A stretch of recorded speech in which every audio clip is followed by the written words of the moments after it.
Assalamualaikum warahmatullahi wabarakatuh. Perkenalkan, nama saya Anita Abi, mahasiswi S1 Kebidanan Universitas Kadar Bangsa kelas A semester 6 dengan NIM 2125104P.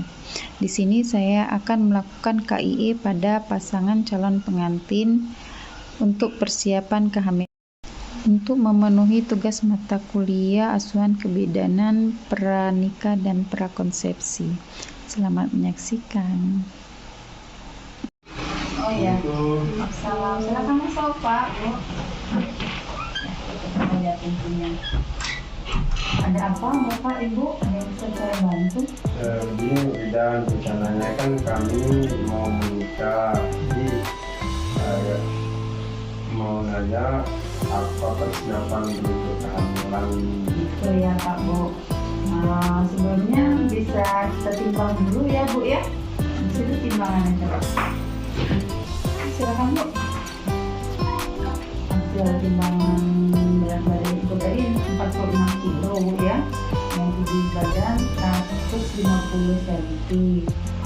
Nah di sini berarti IMT Ibu atau indeks massa tubuh Ibu 20,4. Nah, ini berarti Ibu termasuk dalam kategori normal Bu ya.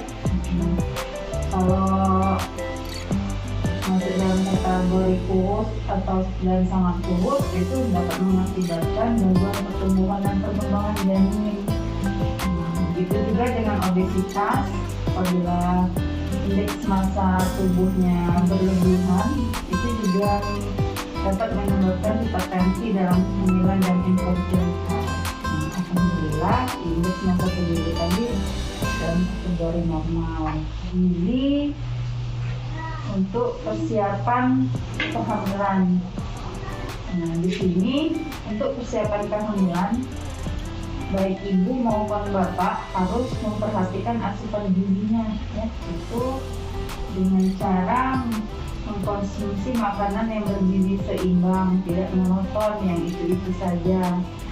Jadi harus ada karbohidrat, protein, lemak, sayur-sayuran, buah, susu. Jadi harus beraneka ragam. Calon pengantin yang ingin mempersiapkan kehamilannya juga harus memperhatikan asupan asam folat dan tambah darahnya, FE-nya Bu ya.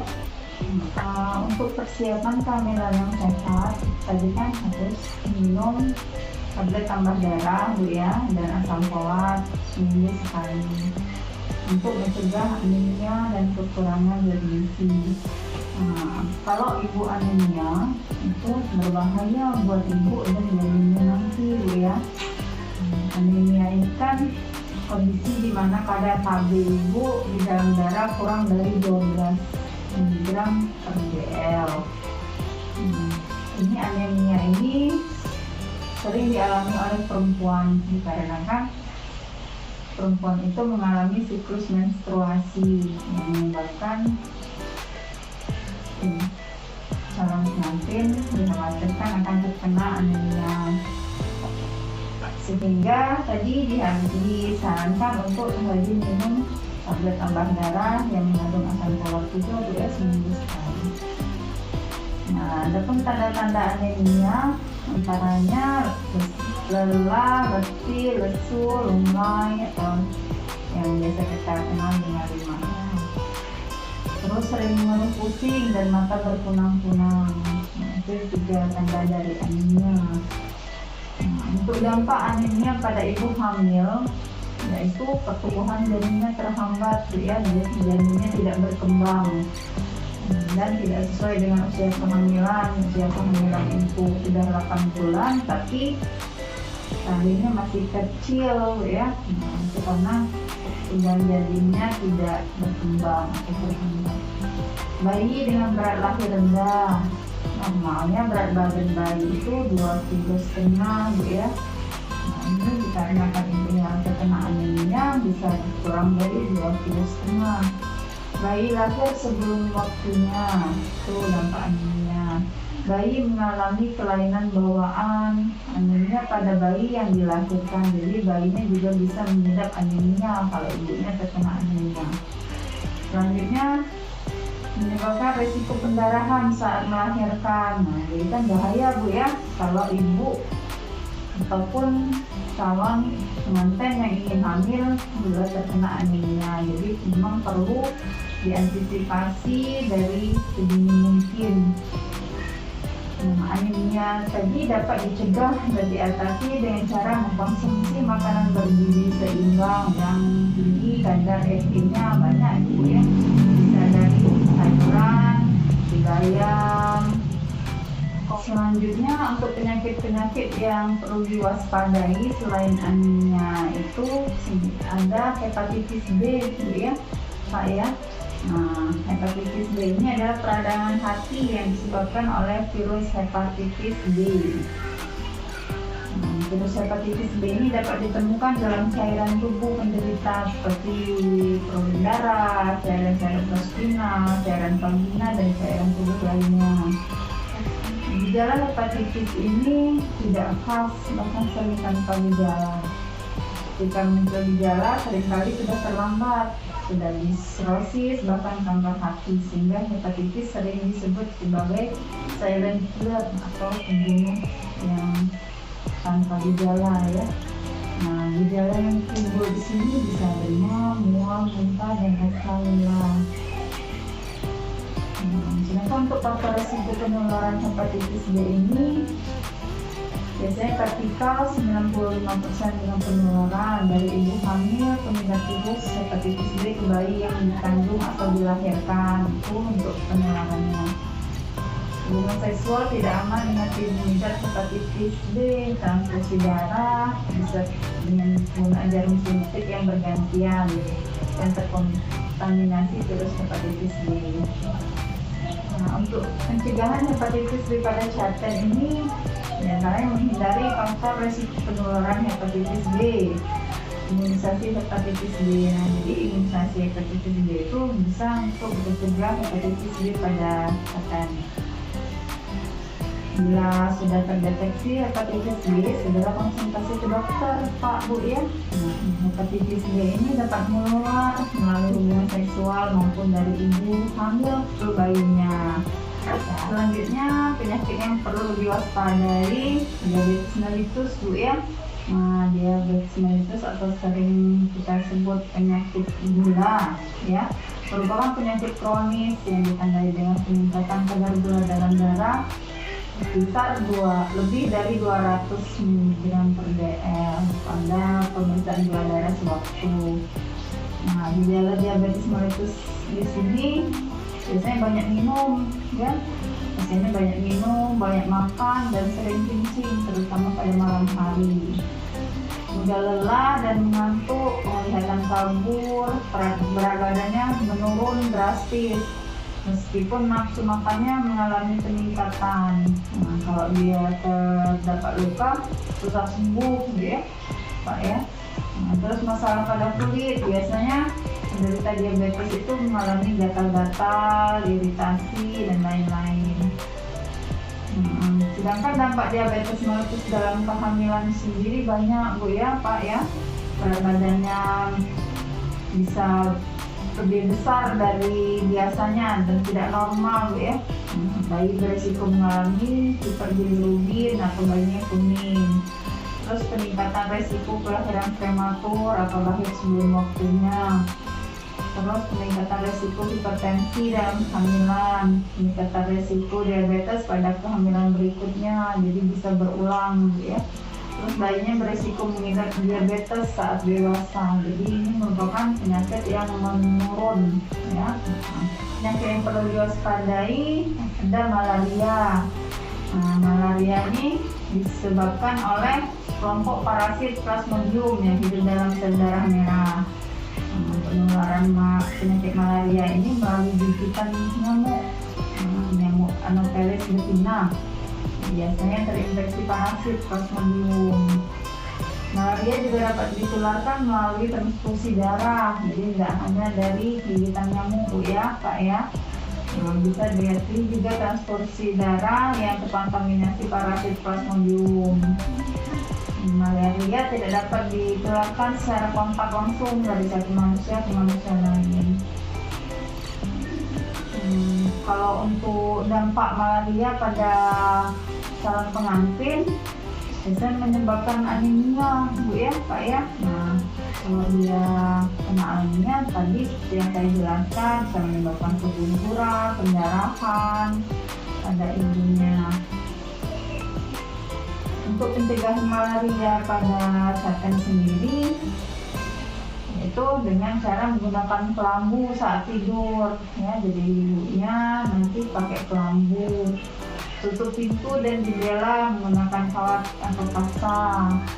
Gunakan pakaian pelindung yang menutupi lengan dan kaki saat keluar rumah, jangan pakaian pendek-pendek dan dari digigit nyamuk, ya.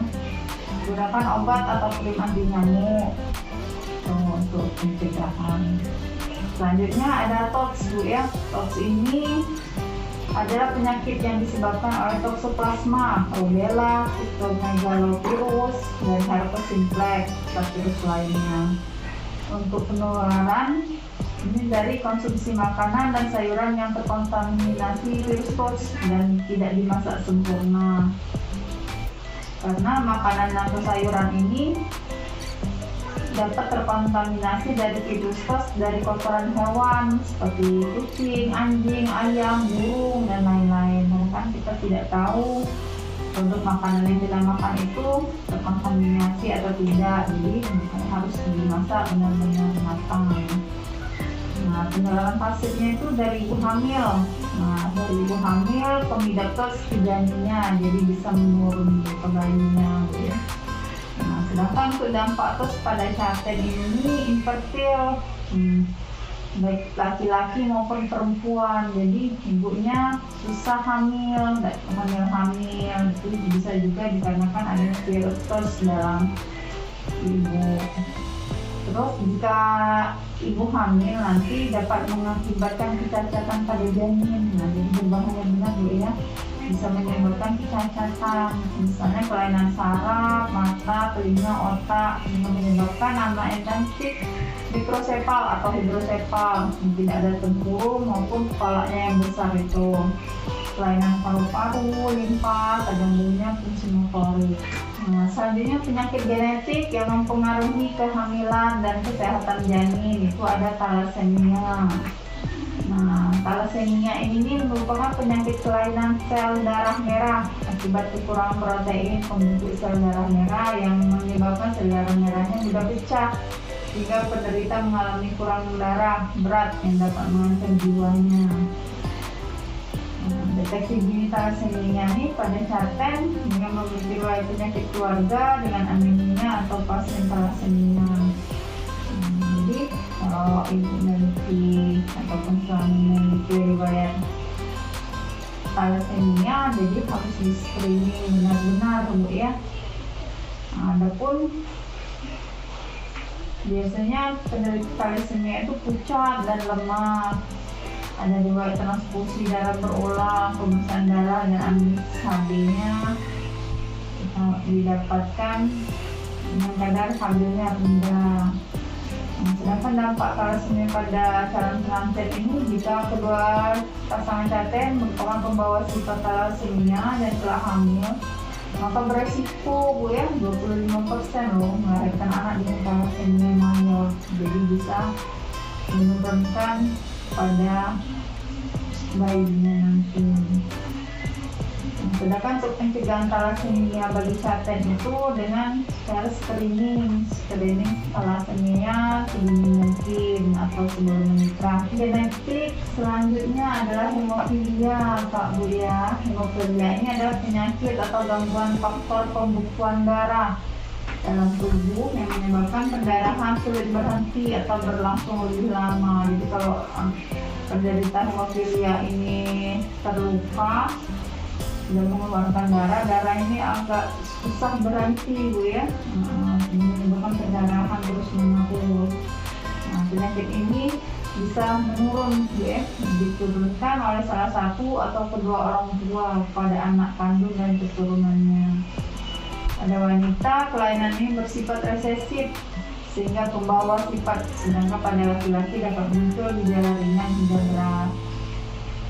Nah, seperti yang saya jelaskan tadi, gejala hemofilia itu pendarahannya sulit berhenti atau berlangsung terus-menerus, bisa pada luka, cedera, operasi, cabut gigi. Nah itu kalau cabut giginya darah keluar terus tidak berhenti. Nah itu dicurigai terkena hemofilia. Nah, selanjutnya gejala lain berupa memar pada kulit bila terbentur. Jadi kayak bentur dikit tapi memarnya sudah kayak parah itu. Nah itu juga dicurigai hemofilia. Persendian muka dan nyeri, mimisan, sering muntah, sakit kepala, cepat lelah, dan penglihatan ganda. Itu juga merupakan gejala hemofilia. Nah, sedangkan dampak hemofilia pada caten ini bisa menurunkan pada anak yang dikandungnya kelak, Bu ya. Nah, jika salah satu caten membawa sifat atau penderita hemofilia dan memutuskan untuk tetap menikah, maka dianjurkan untuk menggunakan kontrasepsi ya, untuk mencegah, untuk menghindari kehamilan. Mungkin sampai sini ada yang ingin ditanyakan, Bu, atau sudah jelas? Baiklah, mungkin itu saja penjelasan dari saya. Semoga dapat dimengerti dan dipahami. Terima kasih Pak, Bu ya.